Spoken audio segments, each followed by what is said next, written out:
Ooh,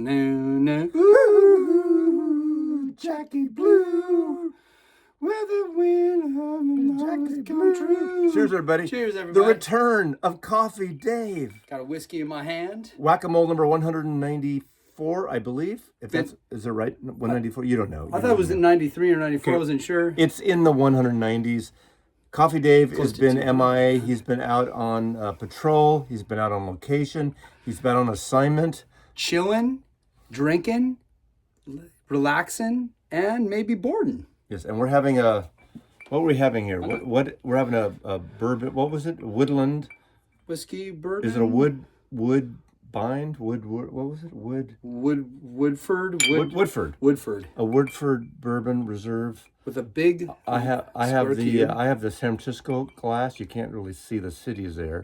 That's Seattle, of course. He's got Seattle. And we're having a reunion. I'm doing a whack-a-mole random pulls.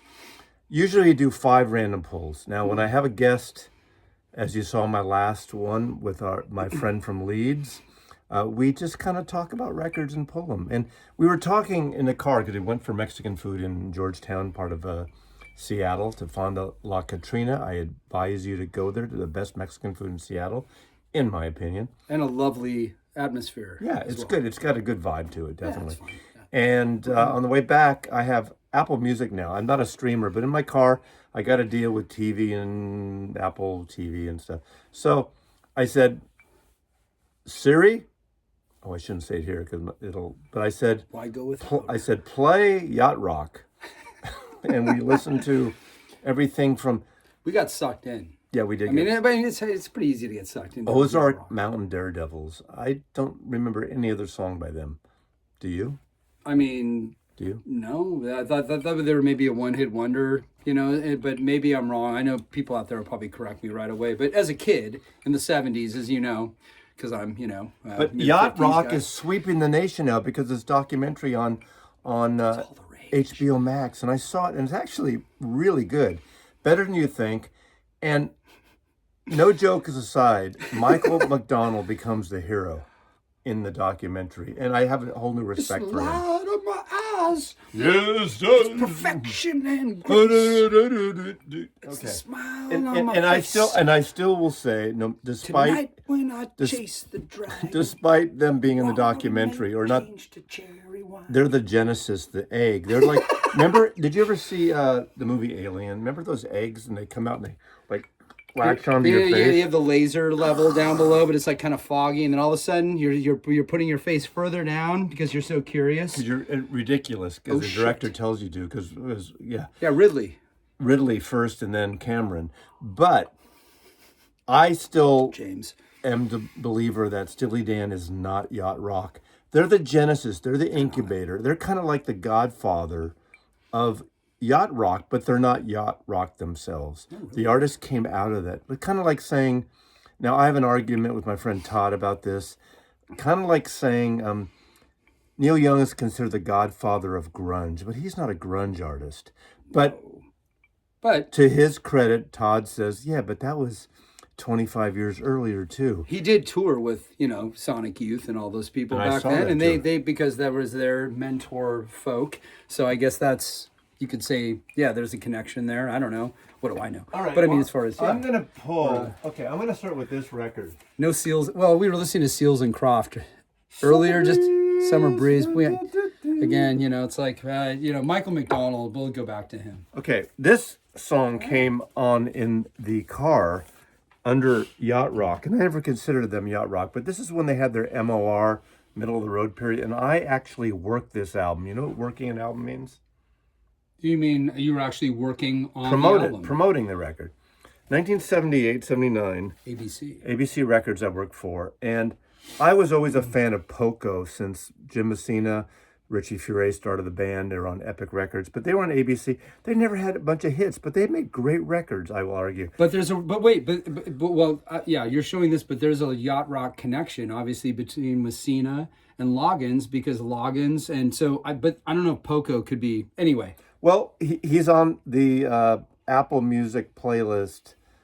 Poco is on the Apple Music Yacht Rock playlist. But the MOR, middle of the road song, which is catchy as hell, is Crazy Love. Very like soft and crazy lover. Crazy love. There we go. So soft. Maybe, you have since a gas. My baby left. Since. Okay. Since my Chablis. Anyway, I promoted this, and this is my original copy when I worked for the label. Here's my promo stamp. It's got the promo stamp on it. And I'm sure some of you know this. You geniuses will know. This cover was designed by Phil Hartman, who was a graphic designer who would later become famous and dead on Saturday Night Live. Great. Which I did not know that at all. Yeah, but he designed a bunch of covers. But this is one I feel so bad.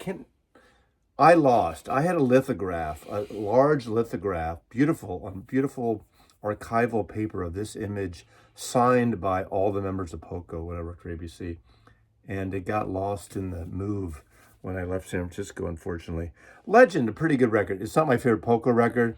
It's their most popular. It was their biggest hit.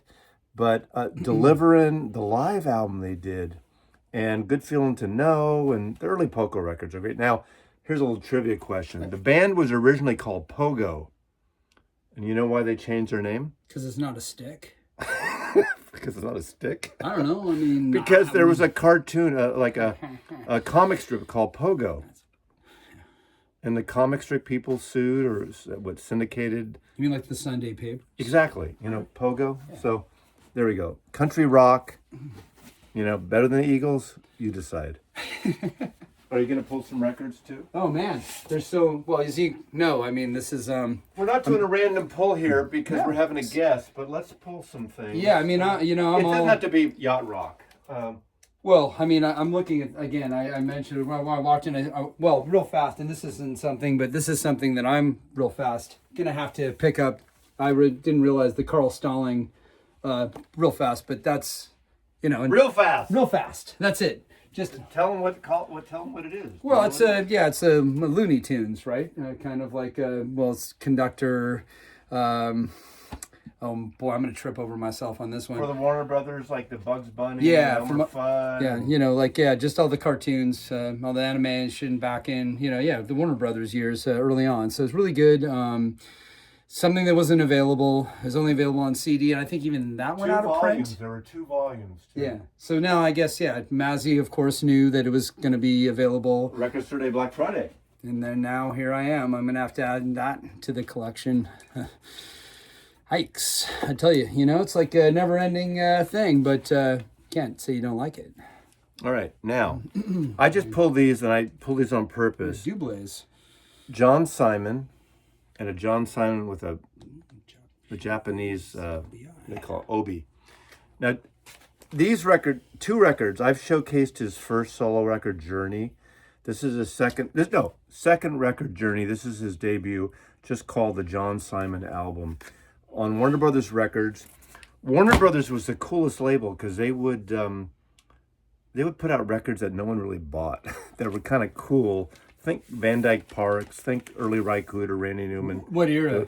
70s? Early 70s, like 70, 71, 72. Not to get all weird and dorky, but was Mo Austin the guy there at that time? Yeah, probably. And Lenny Warnaker and Templeton would come on later as one of the producers. Now, Doobies. John Simon, he's a piano player and arranger, and he's got this really thin voice, but I love his records. And remember those samplers that came out you'd get the, let's see. Oh, it's not in this one, but... Not the Columbia Record Club. No, you buy like Warner Brothers, the Lost Leaders. You pay $1 per record, and there were double records. For $2, you get the sampler. I have every one in my collection. One of the songs on one of the samplers was called The Elves Song by John Simon, and it's on this. It's quirky. It's a combination of Randy Newman and Harry Nilsson and L.A. people. Oh, totally the L.A. Burbank, Warner Brothers, Santa Monica scene. The life. John Simon is probably more known as a producer. He produced the first several albums by the band. Music from Big Pink, the Brown self-titled album. He produced Cheap Thrills, Big Brother and the Holding Company. Did he ever live in Laurel Canyon? I don't know, but on here is like Leon Russell's on here.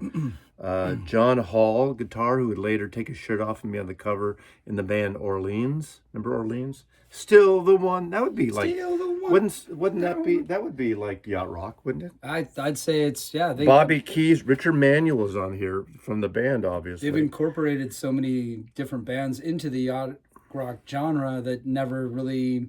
I mean, again, it was so narrow. Kind of like, bebop or something like that in jazz. It's not very nice to make that comparison. Great. I would say it's something like that, right? But great musicians of the time. We got Delaney Bramlett, Rita Coolidge, and Bobby Whitlock, who were dating for a while until he beat her head in, unfortunately. Bebop, Jim Gordon. Oh, there we go. Okay. Oh, yeah. Jim Gordon actually, bitched her out, which is horrible. Gary Coleman, that little black guy in the TV show. No, that... Different Strokes? That's a different Gary Coleman. Yeah. No Vegas trailers, folks. But this is a cool record. If you see this record, pick it up. It's a quirky album. I like Journey better. It's got kind of this jazzy thing. Slim Pickens in the Kitchen don't make it at all. Wonderful record. You don't mean Steve Perry Journey? No, not the album's called Journey by this guy. Aren't you picking records out? I'm sitting here doing wait a minute. Oh yeah, I'm doing all the work. So Warner Brothers Records, I'm gonna find it. 1971, 72-ish. These records came out. Highly recommended. Let's see what Copy Dave comes. Okay, so I don't, I'll say this because I don't have this.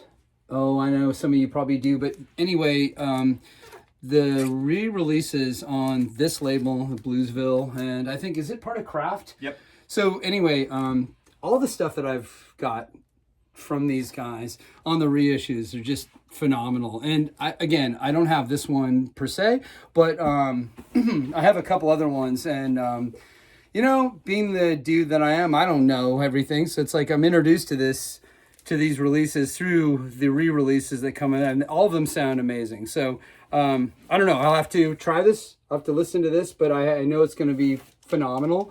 And all the stuff they do and that they've released has just been... love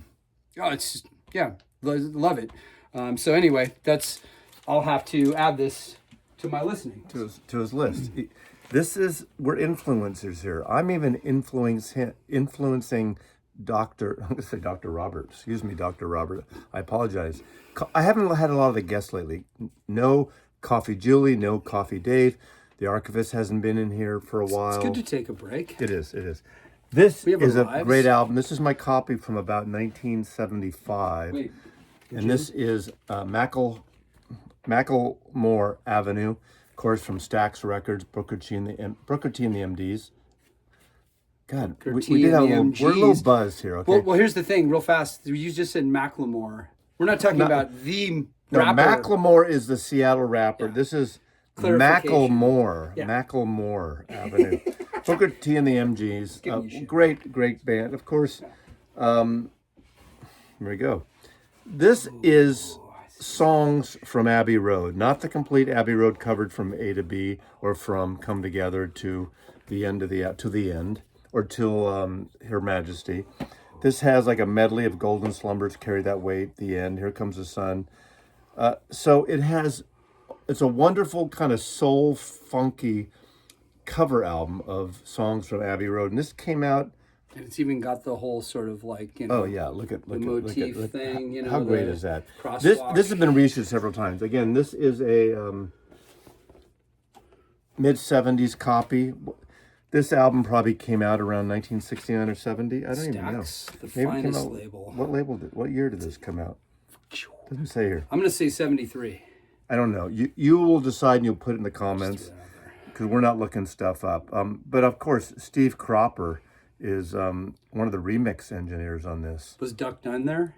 It's a good question. I'm just curious. That's a Blues Brothers. The problem is there's no other credits on this copy, but this is a pristine copy from, Joel Brodsky did the cover.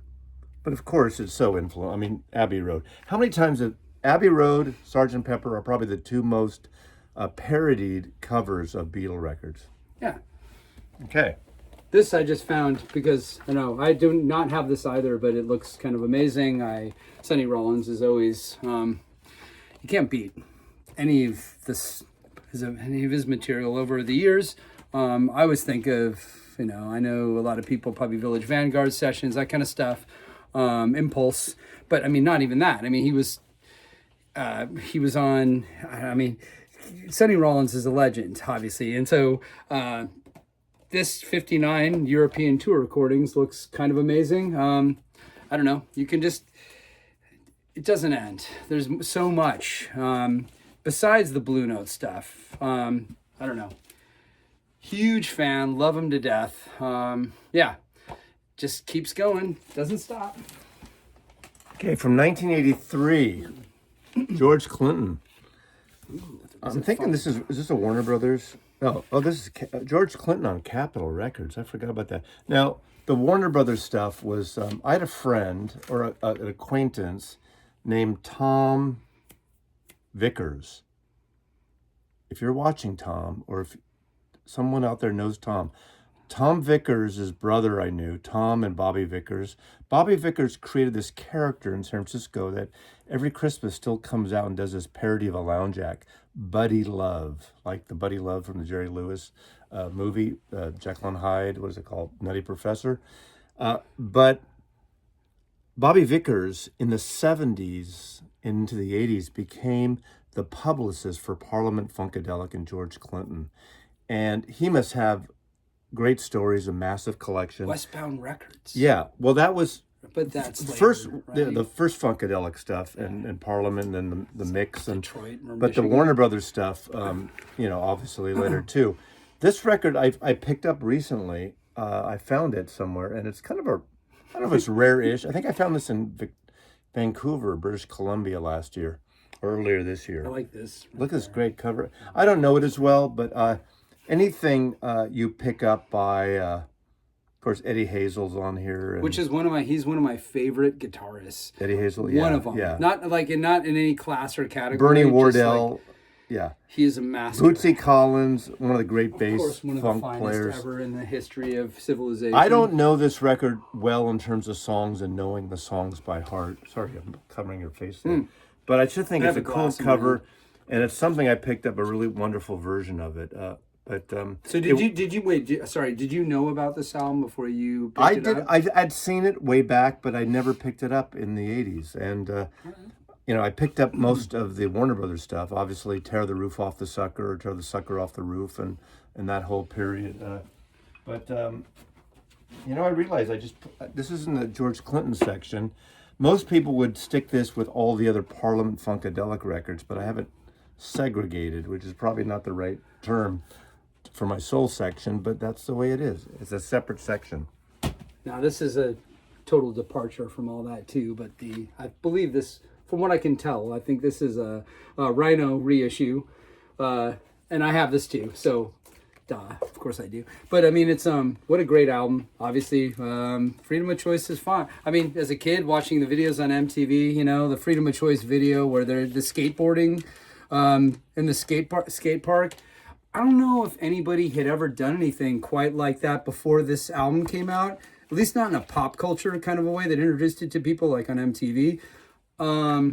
It's there's other Devo albums, of course, but this just kind of stands out, and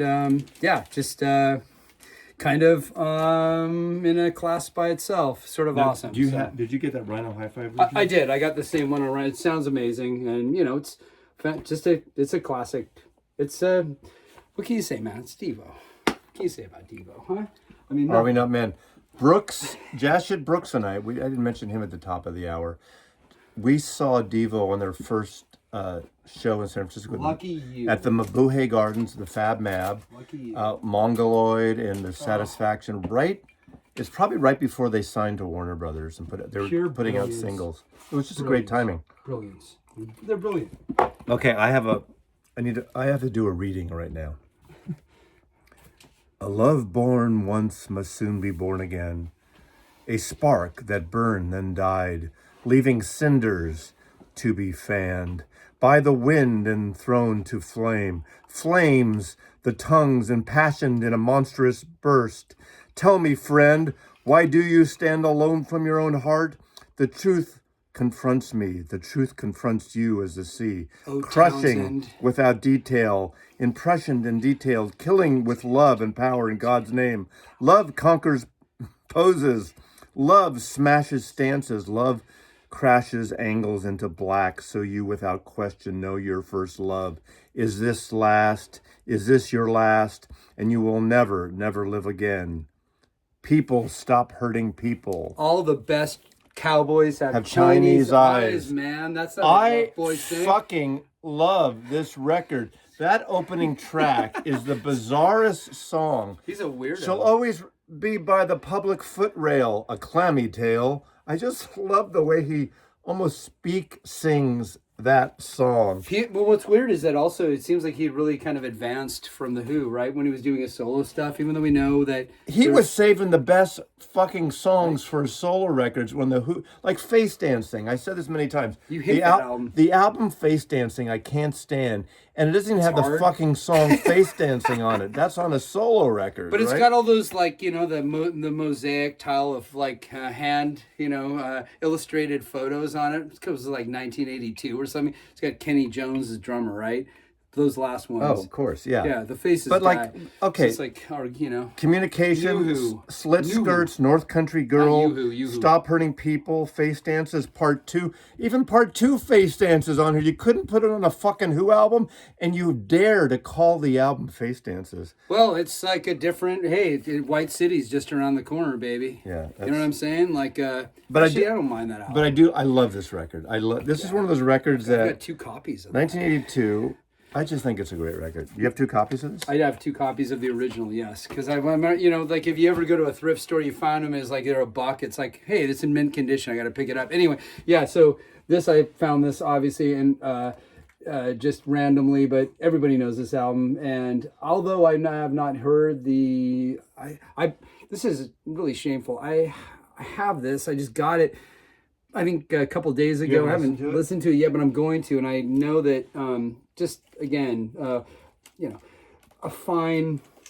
I mean, spit it out, Dave. Funhouse is, you know, that's a fine, but this for beginners. I mean, I don't know how anybody who was a big, you know, who heard this wouldn't think for the first time that they wouldn't. You know, that they just wouldn't be totally smitten with it. None of my friends were into that when it came out. I don't think we knew about it. So I didn't get into that until the later 70s. I mean, it's a great record. Oh, it's a totally great record. All right. Is it a period piece, though? One of my favorite records of the San Francisco scene, and it's a band you don't think about in the San Francisco scene. In 1968, 2 major records, one became huge and one, maybe in the grand scheme of things, bombed. It was a horn-based rock and roll band, okay? Obviously, the first Chicago Transit Authority album, 1968, an incredible record. I'm a Man and Beginnings, great record. After that, you know, to me, Chicago fucked up Roman numerals forever. Chicago XX112X, you know, all like Chicago 28. They expect us to understand that? Yeah, whatever. But kids? Loosen Up Naturally, Sons of Champlin. The irony is, years later into the 80s, Bill Champlin, the singer, joined Chicago and finally makes some money because he didn't make it here. And actually, real fast, you recommended that album to me and said you have to listen to this. Did you get it? A couple of years. Well, you said I think it was either in the Dizzy collection or in Coleman's collection. You got to take this. It was a Coleman collection. And I was like, yeah. And I listened, and he's like, play it at top volume. Yeah. And I said, okay. And true to form, it's really, again, if you haven't heard it, if you're of my years, I mean, being of, you know, I know I'm middle aged, but it's like, You're like, what, 15 years younger than me? Yeah, I'm 55. So, yeah. So anyway, but not having had heard that before was really remarkable. Psychedelic jazzy with horns and vibraphones. Chicago didn't have vibes. There's a song called Get High, which is like it takes up the entire side, I believe. There's no Peter Cetera in this shit. Yeah, Get High. All right. I like Peter Cetera, but anyway, okay. Get High, 7 minutes, 45 seconds. But the final song is Freedom. It's jazzy, it's soulful, it's funky, it's psychedelic, 1982A. Oh, I love this record. It's got this... Yeah, what's the illustration action on this, you know? Like on Capitol Records, this came out, 1968 or 69? Whatever it came out. Anyway. Well, you have fantastic record. highly recommended. I sent a copy to this to Johnny's 6-inch, and I don't think he dug it really. I don't know. I don't know if he ever listened to it, but he's in the UK. He's like the soul guy in Birmingham, England. But this is white soul, but it's funky. It's San Francisco psychedelic. Before Tower Power, before that funk side of it. I just think it's a great album. I think if you listen to it, it's a little bit of a stoner album, but it brings the jazz side in, especially the vibraphones on here. Let me say this real fast. If you were somebody that never knew what this was or anything, but you listened to Santana, would you find this interesting at all? Yes, but this isn't Latin like Santana. There's no Latin vibe to this record. I'm just double checking it. But Bill Champlin's voice is a funky white man's voice. He's got a great soulful voice, which I think is incredible. I mean, that's why he became one of the main singers in Chicago later on. I kind of quit Chicago by that point, but Loosen Up Naturally. The problem with this band, they floundered because they stayed on Capitol. This had a cult following, especially in the Bay Area. It got a lot of airplay in the Bay Area. Then their second album, they changed it into the Sons. They dropped Sons of Champlin. Then all of a sudden, they changed their name completely to Yogi Phlegm. What's that? Exactly. And then years later, they changed back to Sons of Champlin. Because hold on, wait a minute. When you just said that, I thought of like a Seattle band that's everybody knows up here. If you're my age or older, Heart, right? So you have Dreamboat Annie, you got Babe Lestrange. But the two are very different albums, right? Like Dreamboat Annie's like a classic, but it's again one of those things where I don't know why I'm saying this. It just came into my head. I don't know what I'm talking about.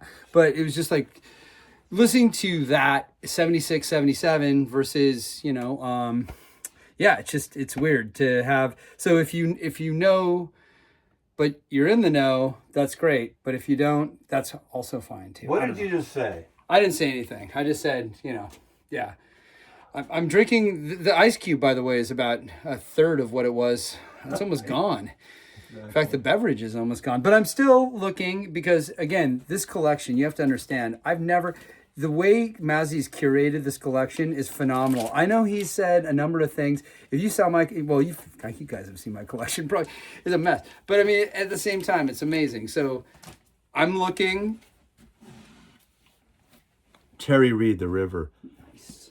His first album, I just realized.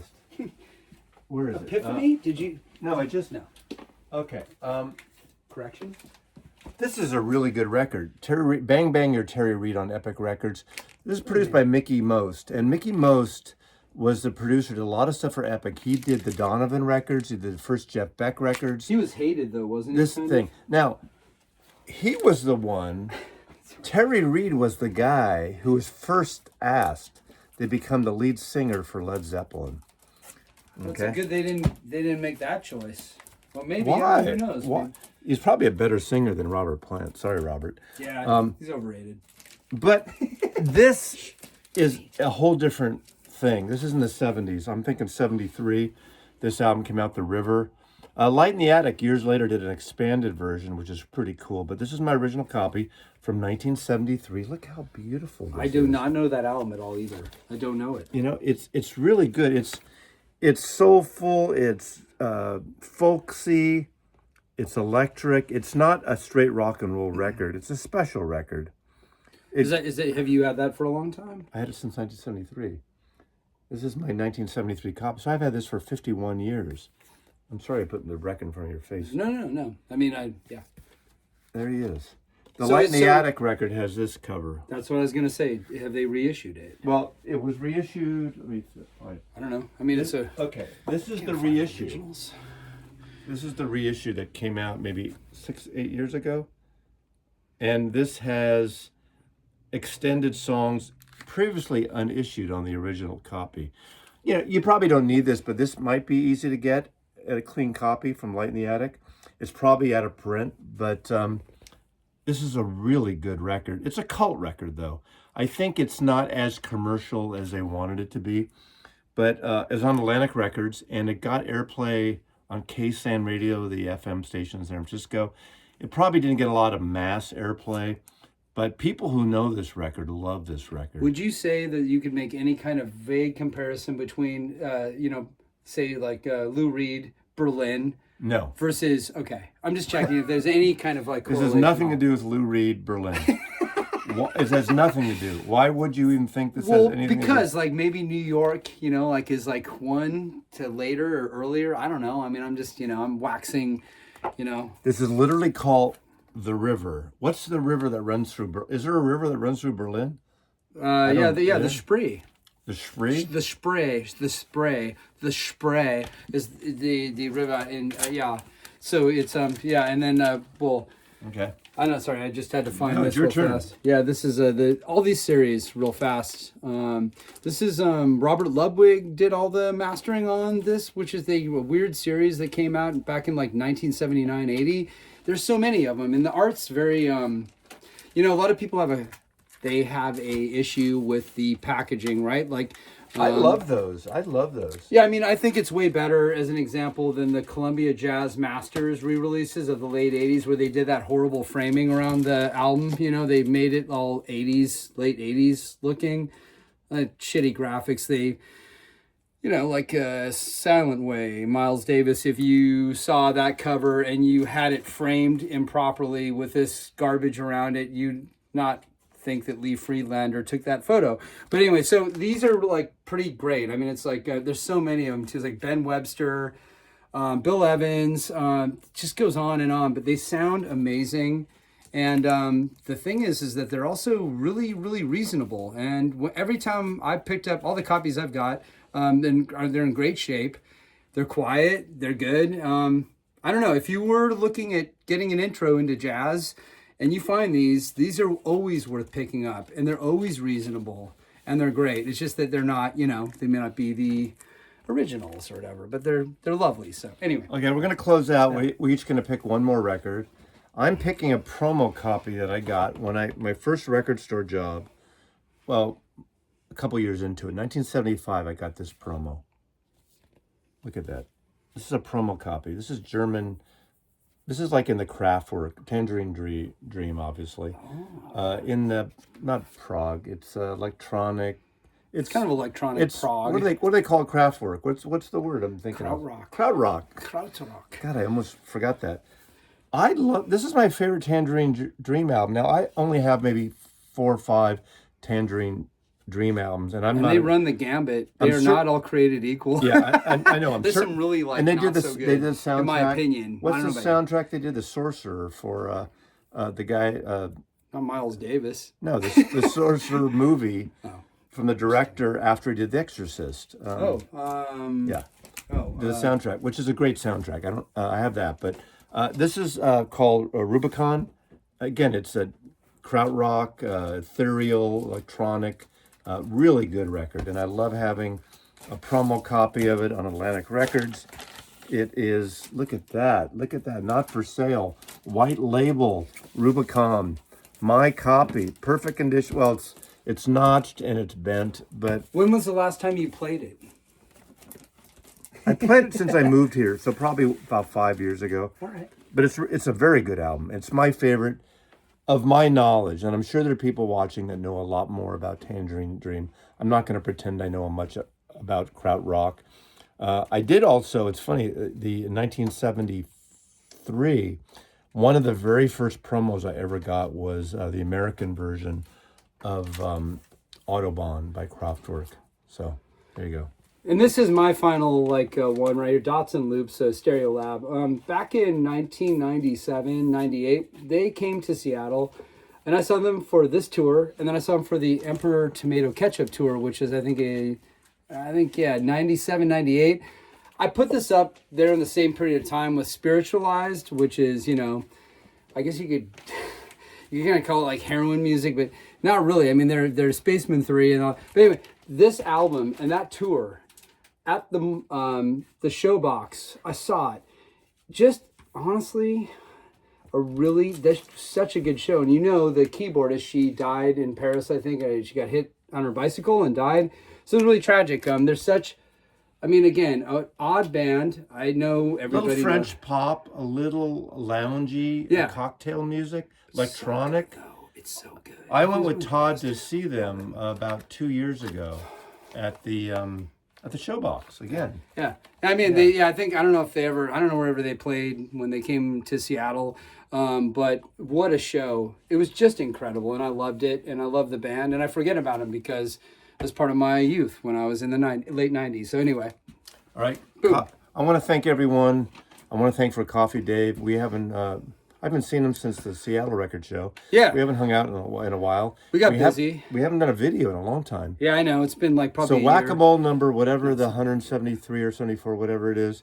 Thank you for watching. Put your comments below. And be gentle to Coffee Dave, okay? Yeah, if you don't like what I said or, whatever, I totally understand. It's okay. Can't be perfect all the time. Right? Close, but no cigar. Take care. Take care. Love you all.